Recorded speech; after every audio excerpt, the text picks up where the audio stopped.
In these vast ocean waters, The Marshall Islands, it's so isolated from the rest of the world. It's a beautiful place. from high above the island of Majuro, it's hard to see there is a battle going on below.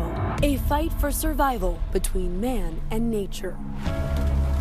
It's really life or death for us. The Marshall Islands, the front line of climate change.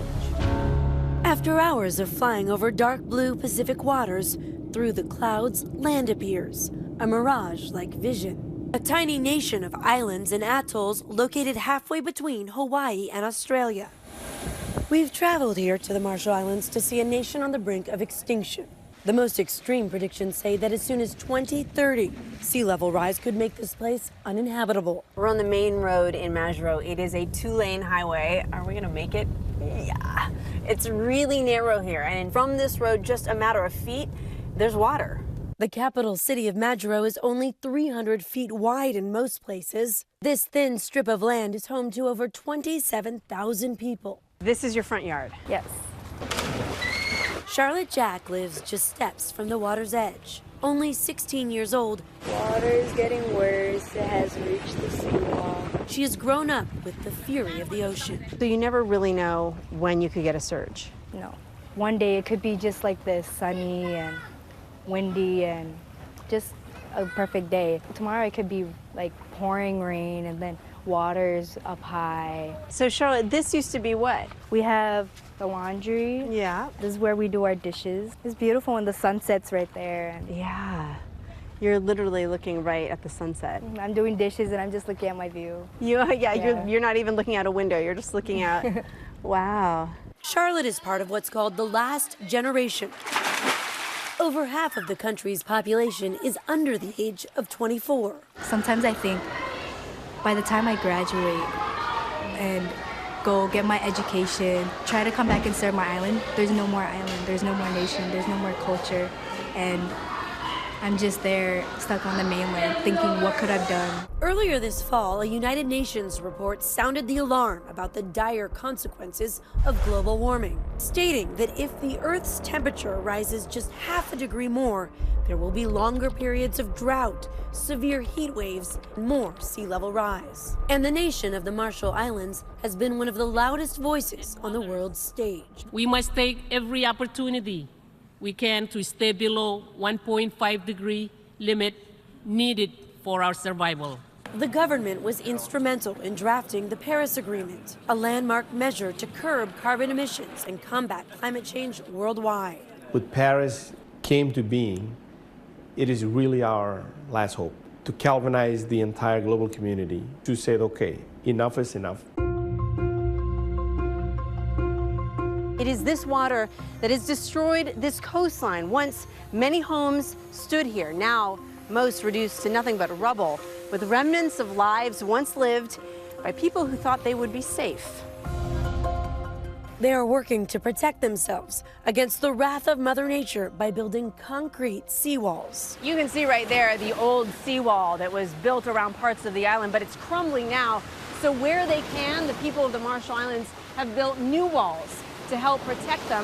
But the question is, how much can it really do? The Minister of the Environment, David Paul, takes us out on the water to show us the scope of the Herculean task at hand. When you look at these seawalls that are already up, how much confidence does it give you that it'll be safe? Fingers crossed. We are near the smaller islands on the outer edge of Majuro and the lagoon, and if the sea level continues to rise, these will be among the first islands to go. We dock on the island of Ineko. This is beautiful. Wow. David, when you look all the way down that way and all the way down that way, it's just beach. Yeah. This used to be all like land, and then all the way out this used to be beach. Wow. Now the beach is now expanding. Sooner or later everything will be beach rather than land. This pristine, unspoiled land may one day be lost forever.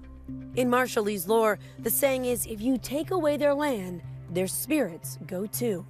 The land here is owned by families for hundreds of years. It's really a feeling of wealth for most Marshallese. Jack Niedenthal is an American expat who has spent decades advocating for the rights of the Marshallese. He says this is not the first time their land and their well-being has come under threat. What the U.S. did out here was horrendous. I mean, there's no other way to describe it. During the Cold War, the United States used the Bikini Atoll as a strategic military position and a testing ground for nuclear weapons. 0 seconds and the unbelievable explosion detonated.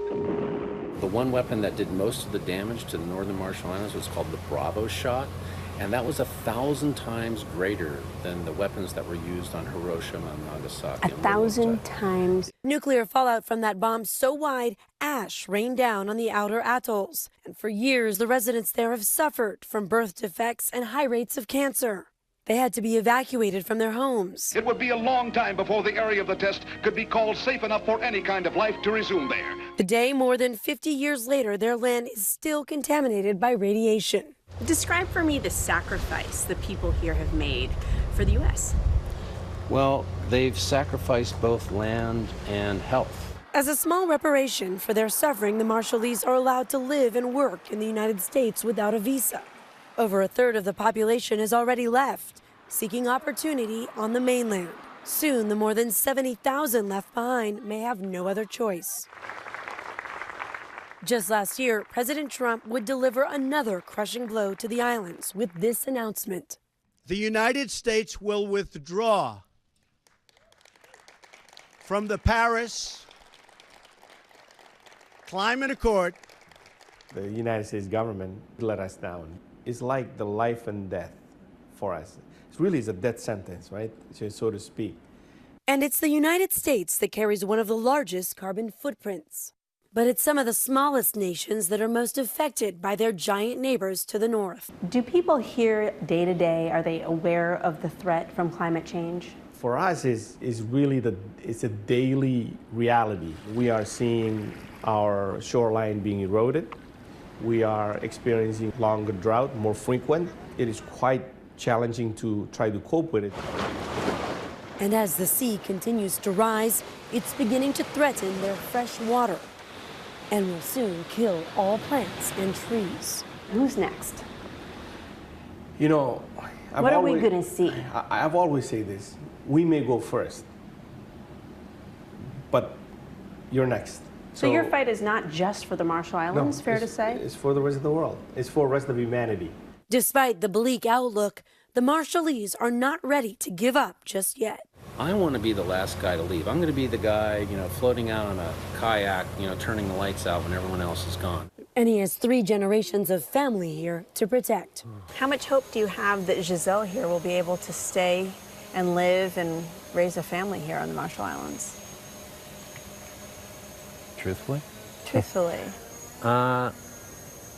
You hear a lot of people talking about, oh, we're going to have all these new emission control things in by 2050. And I'm like, I don't even know if we have till 2030.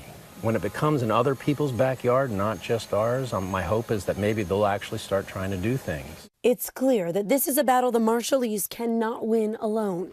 If you could make one plea about what it's like to live here with global warming, what would it be? Come help us. Come help you. Come help us. We need help.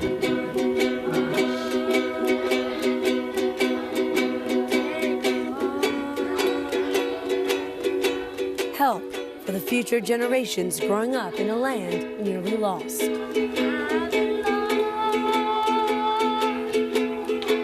Their home, the place where they belong. Our thanks to Gloria and her dogged producer, Jasmine Brown, who earned support from the International Women's Media Foundation for this story through the Howard G. Buffett Fund for Women Journalists.